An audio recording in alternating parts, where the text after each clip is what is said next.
Bonjour tout le monde et bienvenue sur ma chaîne Alizé Tarot Astro.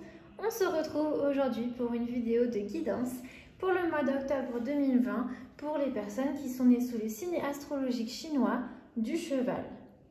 Alors, comme je l'ai expliqué déjà dans mes vidéos précédentes, sur cette chaîne on va surtout parler d'astrologie chinoise, même s'il n'y aura pas que ça.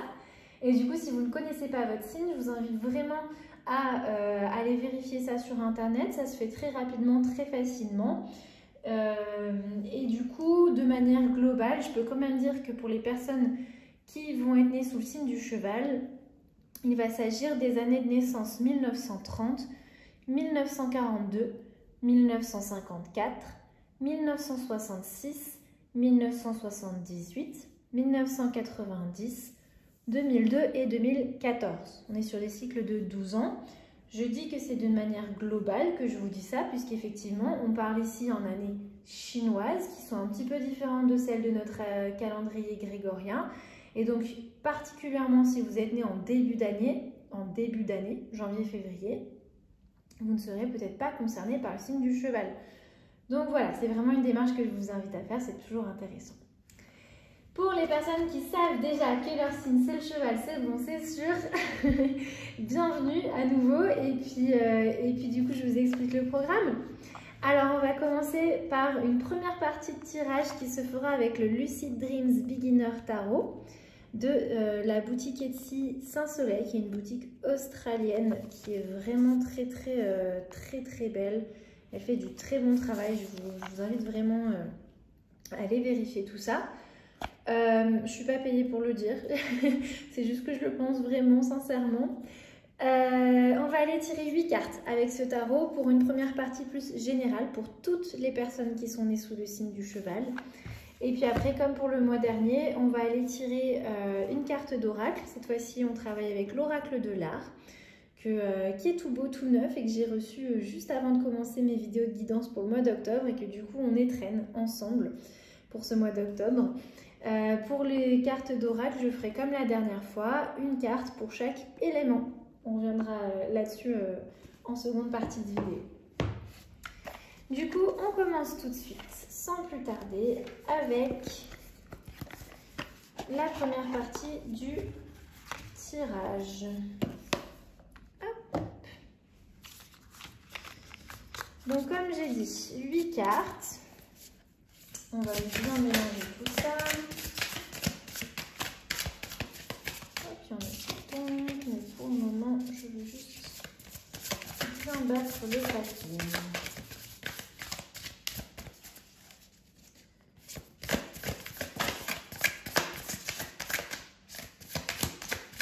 Voilà. Alors, la première carte que l'on va tirer va venir vous représenter, vous, votre état d'esprit à l'entrée de ce mois d'octobre 2020. La seconde carte va venir représenter votre thème global qui va ressortir ce mois-ci. Un thème personnel global.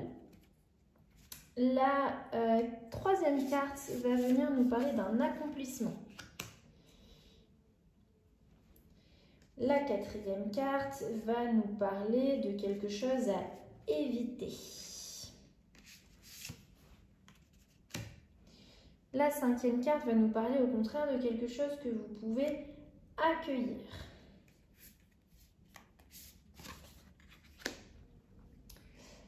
La sixième carte va nous parler d'obstacles auxquels vous allez devoir faire face.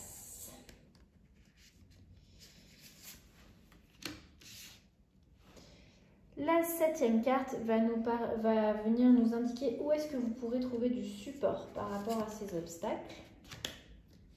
Et la huitième et dernière carte de cette première partie de tirage va venir nous parler d'une action que vous pourrez entreprendre ce mois-ci. Hop, ce sera celle-là. Voilà. Allez, on découvre tout ça ensemble sans plus tarder. Allez, la première carte, donc, vous, où est-ce que vous en êtes en ce début de mois de septembre? Quel est votre état d'esprit en ce début de mois d'octobre, pardon. On a le 3 d'épée, qui est une carte qu'en général, on n'aime pas trop tirer au tarot. Le 3 d'épée représente la peine de cœur. hein. On est sur les peines émotionnelles, on est sur les traumatismes, les pertes et cette sensation de cœur brisé. Bon, la bonne nouvelle, c'est que vous y êtes déjà, a priori, et que ce n'est pas ça qui vous attend pour le mois d'octobre. Vraiment, sur cette carte, on est sur votre état d'esprit actuel. Alors, je dis peine de cœur, c'est pas forcément relié qu'au sentimental, le 3 d'épée. On peut avoir une peine on peut se sentir peiné et prendre les choses à cœur dans le domaine du travail, parfois. En tout cas, on a vraiment une grosse déception. Une grosse déception qui vraiment vous a fait de la peine. Et c'est avec ça que vous entrez en ce mois d'octobre 2020. Donc, maintenant que le pire est passé, j'ai envie de dire, je pense qu'il n'y a que du mieux qui peut sortir par la suite. Et on va voir du coup, sans plus attendre, quel est le thème global pour vous ce mois-ci. Ok, déjà, on est sur une arcane majeure, on est sur la grande prêtresse.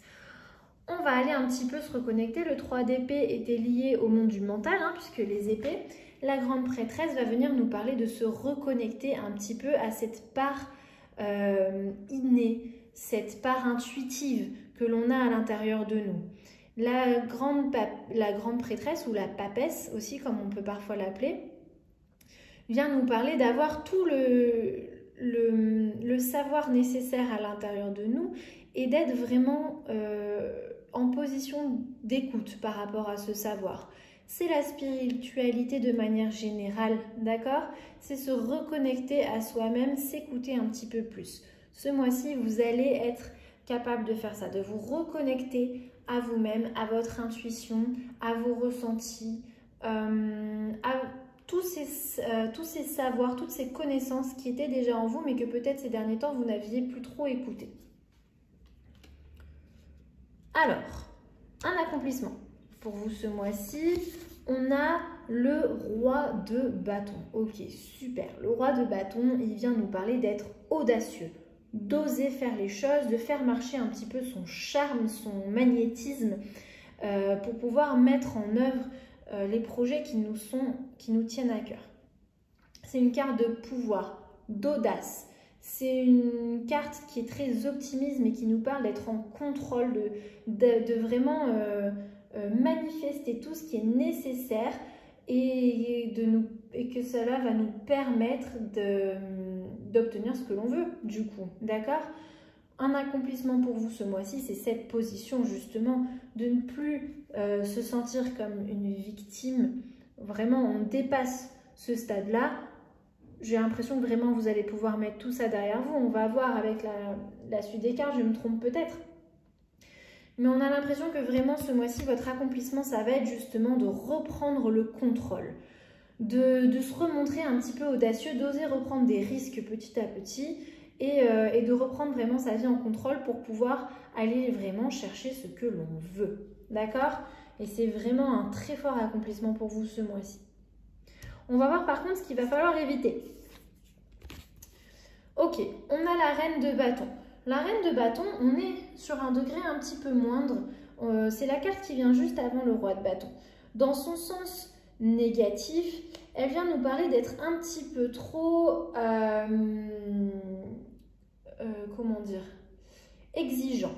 Que ce soit avec soi-même ou envers les autres. Cette exigence, elle vient d'un sentiment de justement ne pas toujours se sentir soi-même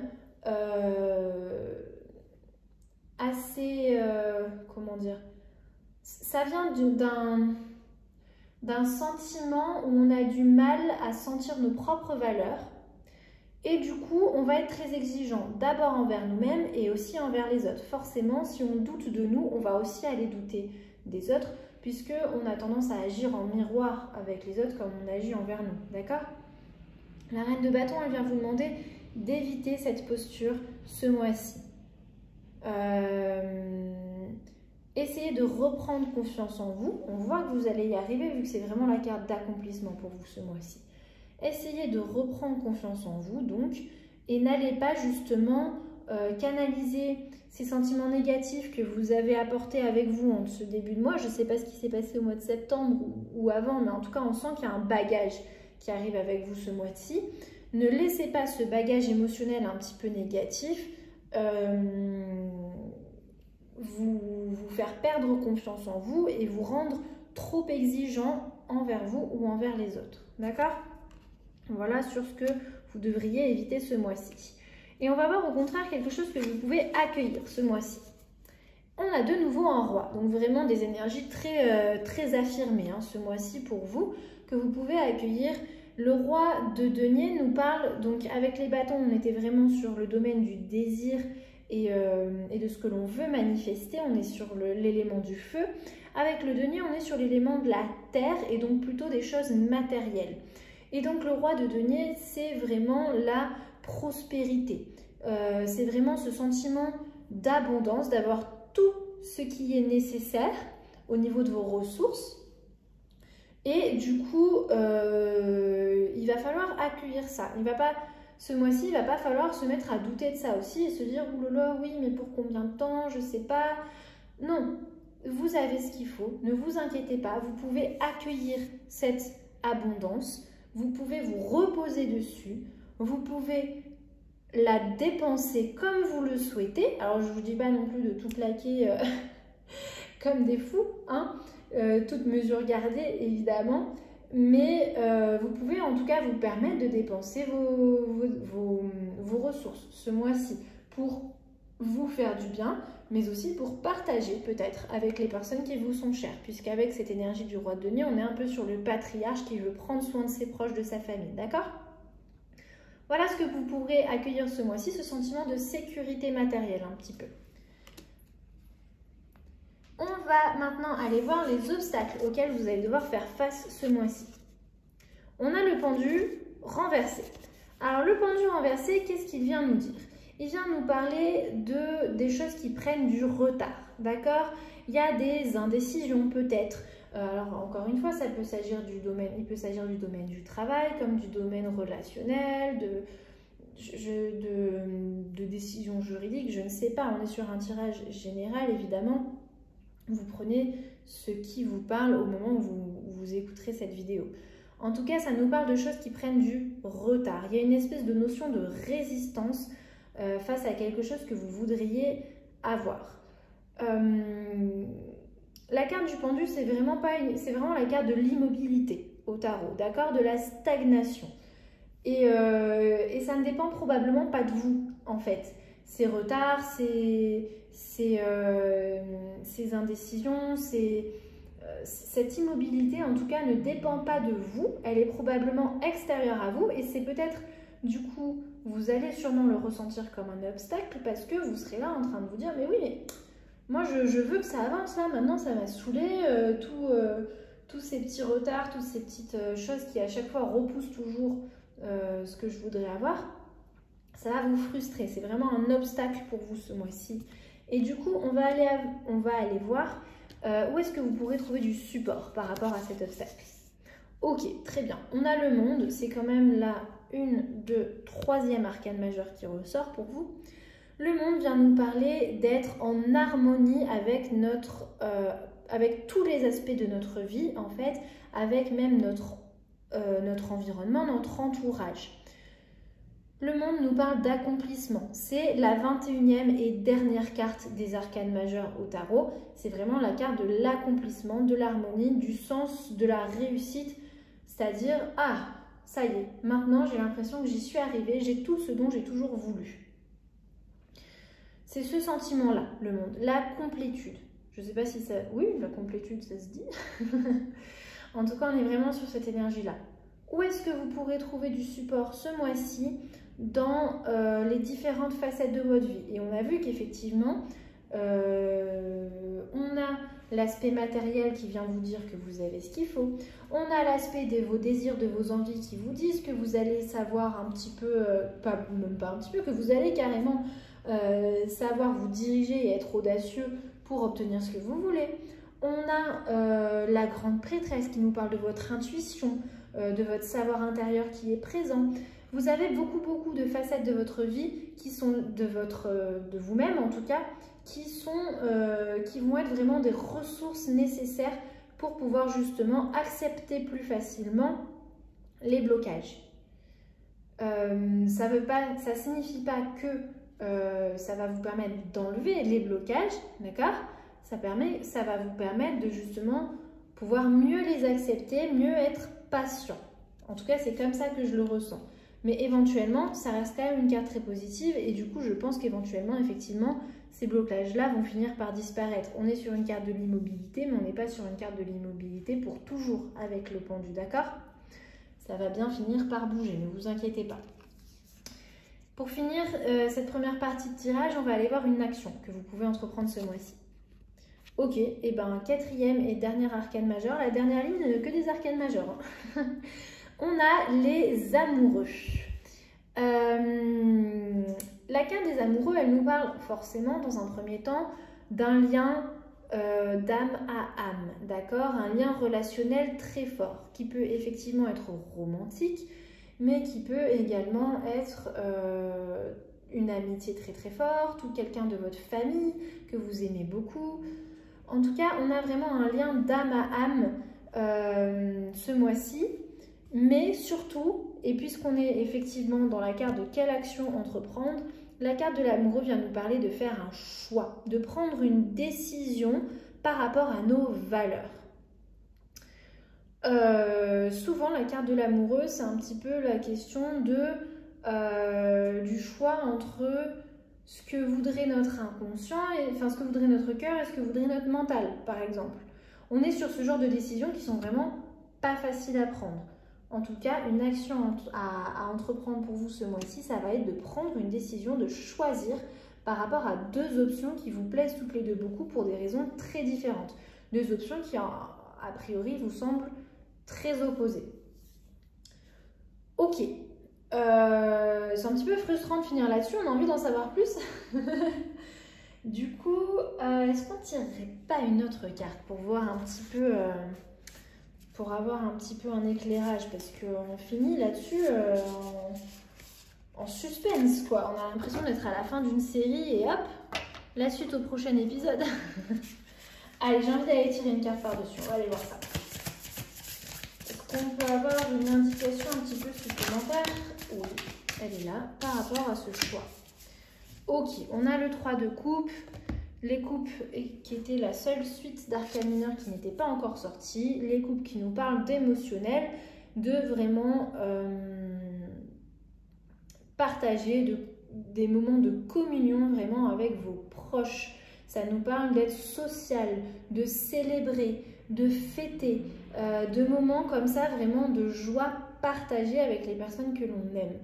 Du coup, j'ai quand même un petit peu l'impression que cette carte des amoureux, elle vient nous parler d'accueillir peut-être une nouvelle personne dans notre vie avec qui on pourrait justement se sentir, avec qui on pourrait avoir envie de partager des beaux moments. Et du coup, quelle action serait à entreprendre? Et bien peut-être justement ce choix de, ok, est-ce que et cette personne qui me plaît, est-ce que, mais par exemple, vous pouvez vous dire, ah mais ouais, mais sur le papier, c'est pas du tout le genre de personne vers qui je suis attirée d'habitude, mais peut-être vouloir essayer de tenter le coup quand même. Je ne sais pas. En tout cas, voilà, j'espère que ça vous aura un petit peu éclairé par rapport à cette fin de tirage. Allez, on va maintenant passer à la seconde partie. Donc comme je vous disais plus tôt, on va travailler avec l'oracle de l'art. Hop là. L'oracle de l'art, donc, qui a été écrit par Katia Tilevich, je vous mets les noms ici, illustré par Mickaël Sommer et traduit en français par Julie Siboni. Alors, comme je vous expliquais, on va aller tirer une carte pour chaque élément. Qu'est-ce que c'est que cette histoire d'éléments? En astrologie chinoise, on a un signe et un élément. Comme en astrologie occidentale, on a un signe et un ascendant, par exemple.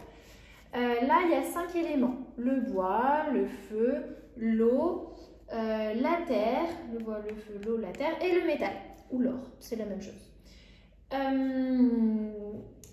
vous pouvez savoir votre élément? Et bien encore une fois, Internet est votre ami.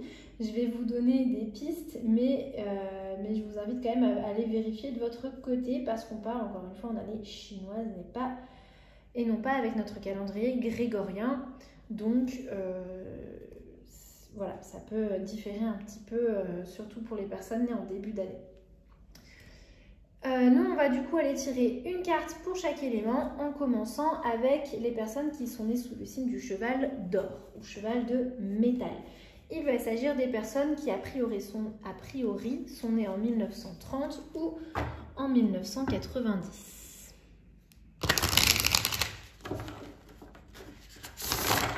Hop là.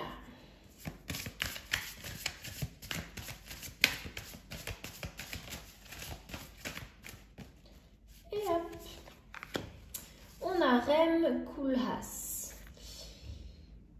qui est un artiste que je ne connais pas. En tout cas, peut-être que vous, ça va déjà vous parler. Sinon, je vous invite à faire exactement la même chose que je vais faire après cette vidéo, c'est-à-dire aller voir ses œuvres sur Internet.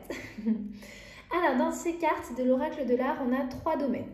Le domaine de la vie globale, le domaine du travail et une petite phrase d'inspiration, puisqu'on est sur le domaine artistique quand même. Hein. Alors, Rem Koolhaas, je ne sais pas comment dire ça, nous dit de manière globale que respirer est secondaire et qu'il ne faut pas oublier de penser. Alors, Rem, il est clairement dans le mental. Hein. Et il n'y a rien de négatif à ça. Souvent, on a tendance à dire « Oh là là, tu mentalises trop. Oh là là, tu laisses trop parler ton mental. » C'est pas une mauvaise chose, notre mental. C'est pas une mauvaise partie de nous. Elle est tout aussi bonne que n'importe quelle autre partie de nous. D'accord ? C'est juste que parfois, il ne faut pas qu'on la laisse nous submerger. Là, oui, ça devient négatif, mais comme quand on laisse nos sentiments complètement nous submerger, ça devient aussi négatif. D'accord ? Il n'y a rien de mal à écouter son mental. Et du coup, Rem, il vient nous... Ouais, je l'appelle par son petit nom, Rem. Il vient nous rappeler un petit peu, justement, de ne pas oublier de réfléchir. D'accord ? Il nous dit dans le domaine du travail qu'un bon manifeste est avant tout lisible. Si vous voulez que les choses changent autour de vous, si vous voulez que vos idées aient du poids, aient un impact, n'oubliez pas de les exprimer de manière claire et intelligible pour tout le monde. Sinon, ça va être un petit peu compliqué, vous allez quand même toucher un public beaucoup moins large. Et enfin, petit mot d'inspiration, revoyez votre échelle de grandeur. Voilà, voilà. Hop. Allez, on passe maintenant aux personnes qui sont nées sous le signe du cheval d'eau. Et donc, il s'agit des années de naissance 1942 et 2002, puisque on est sur des cycles de 60 ans pour les éléments en astrologie chinoise. 1942-2002, cheval d'eau. Hop là, je vais attraper celle-là. Marcel Duchamp et son fameux urinoir qui n'a pas fait l'unanimité, c'est le moins qu'on puisse dire. Et du coup, justement, Marcel Duchamp, il vient vous dire que le scandale vient avant la gloire. Ou en tout cas, il vient revendiquer cette manière de penser. Le scandale avant la gloire. Oser choquer un petit peu. Ça c'est très lié à cette énergie du roi de bâton qui vient nous dire d'être audacieux. Même si ça peut faire scandale, on s'en fiche. Toutes les personnes qui veulent atteindre la gloire doivent peut-être passer aussi par cette phase-là. D'accord ? Dans le domaine du travail, il nous dit que c'est pas si simple d'avoir l'air facile. Il y a des choses, comme son urinoir, où on pouvait se dire « Oh ouais, d'accord, c'est facile, moi aussi je prends un truc de chez moi et je le pose. » Bah ouais, mais en attendant, non, on l'a pas fait, on n'y a peut-être pas forcément pensé. C'est pas si simple que ça, il y a des choses qui nous paraissent évidentes, mais en fait, c'est pas toujours si facile que ça. Il vient pas si simple d'avoir l'air facile, ça vient aussi nous parler de ces personnes qui ont beaucoup, où on a l'impression qu'elles sont très très fortes dans leur travail et où on a l'impression que c'est naturel chez elles. On se dit oui mais de toute façon, lui il a vraiment trop du talent quoi, il est trop fort à ça alors que moi je dois charbonner pour avoir le même résultat. Pas forcément, effectivement il y a des personnes qui naissent avec un certain talent, mais même pour les personnes les plus talentueuses, il y a toujours beaucoup d'entraînement et de travail derrière qu'on ne voit pas forcément. On voit juste le côté « oh, ça a l'air facile » alors que derrière, c'est pas si simple. Un petit mot d'aspiration pour la fin. Puisse votre humour scato laisser un sérieux héritage. Allez-y sur les blagues pipi caca, faites-vous plaisir. Allez, on passe maintenant aux personnes qui sont nées sous le signe du cheval de bois. Alors, on est sur les années 1954 et 2014. Même si les 2014, ça m'étonnerait qu'ils soient devant cette vidéo parce qu'ils sont un peu petits. Hop, cheval de bois, cheval de bois. Allez, on va aller prendre celle-là. Gilbert et Georges, que je ne connais pas non plus, qui m'ont l'air très exubérants. Qu'est-ce qu'ils viennent nous dire, Gilbert et Georges? Soyez l'art que vous voulez voir dans le monde. Effectivement, ça sert peut-être à rien d'attendre, enfin c'est pas que ça sert peut-être à rien, c'est que c'est pas très malin en fait, tout simplement, d'attendre indéfiniment de voir telle ou telle chose se produire. Si on veut voir les choses se produire, il faut que peut-être on commence nous-mêmes à les manifester. D'accord? Et encore une fois, on sent qu'il y a cette énergie là ce mois-ci de vouloir manifester des choses qui vraiment vous animent. Hein. C'est pas complètement déconnecté avec cette idée de la haute prêtresse qui se reconnecte justement à son intérieur, à son intuition et donc peut-être aussi à sa créativité.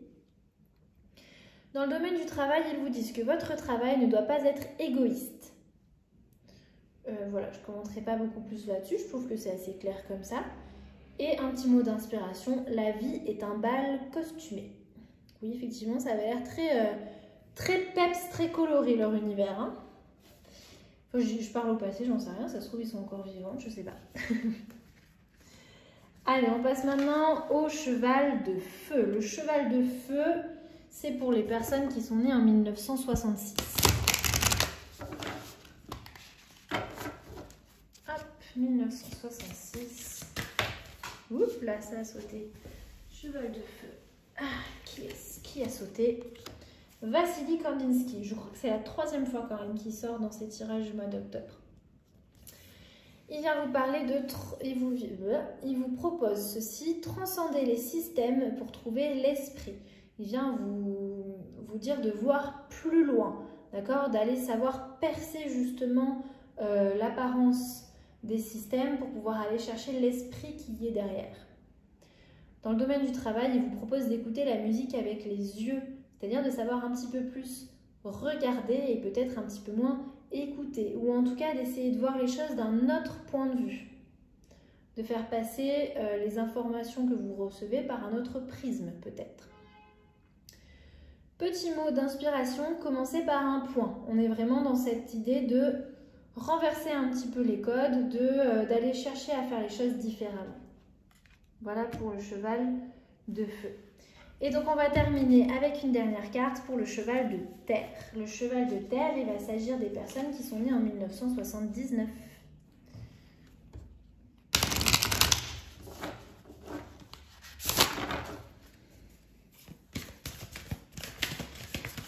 Cheval de terre. Oups là. Et sous un surgissement, Gustav Klimt. Alors, Gustav Klimt qui nous dit que tout portrait est un autoportrait. C'est intéressant, ça revient un petit peu à ce que je vous disais plus tôt, où quand on se traite un petit peu mal soi-même, quand on se dévalorise, voilà, soi-même, on va aussi un petit peu avoir tendance à dévaloriser les autres, et parce qu'on regarde un petit peu les autres en miroir de nous-mêmes. Si on n'a pas confiance en nous, on n'aura pas confiance aux autres, en fait. Et justement, c'est un petit peu cette idée qui revient avec Gustav Klimt qui nous dit que tout portrait est un autoportrait. On va toujours aller mettre chez les autres quelque chose que l'on voit en nous. Très souvent inconsciemment. Hein. Mais voilà, on voit toujours les choses à travers notre propre prisme. Hein. Dans le domaine du travail, il nous dit que si aucun groupe ne veut de vous, bah, créez le vôtre, tout simplement. Ça me fait un petit peu penser à cette idée de... si vous avez l'impression d'être la personne la plus intelligente dans la pièce, bah changez, c'est que vous n'êtes pas dans la bonne pièce. Hein. Il y a un petit peu cette notion-là de si vous avez l'impression que les gens autour de vous, ils veulent pas de vous, ça a du mal à coller, bah allez chercher ailleurs en fait. Hein. Il y a de tout pour tout le monde sur cette planète, c'est pas forcément toujours à vous de vous adapter, d'accord? Ou en tout cas de sacrifier des parties de vous-même, de vos valeurs, pour pouvoir s'adapter aux autres. Petit mot d'inspiration pour finir, comme l'or, l'érotisme fluctue avec le temps. Et donc c'est là-dessus que l'on va clôturer notre tirage du mois d'octobre 2020 pour les personnes nées sous le signe astrologique du cheval. signe astrologique chinois. J'espère que ça vous a plu. Si c'est le cas, eh ben, je vous invite à mettre un petit pouce en l'air, à partager et voire même à vous abonner à ma chaîne. Vraiment, ce qui me ferait le plus plaisir, ce serait de voir des petits commentaires sous mes vidéos pour avoir un petit peu des retours de votre part pour qu'on puisse discuter de tout ça. Et puis je vous remercie d'avoir regardé la vidéo jusqu'au bout. Je vous dis à une prochaine, probablement pour le mois de novembre, peut-être avant si j'ai d'autres idées de vidéos qui vous concernent aussi. Oula, j'ai tout fait bouger au passage. Et puis voilà, merci encore, à la prochaine, salut!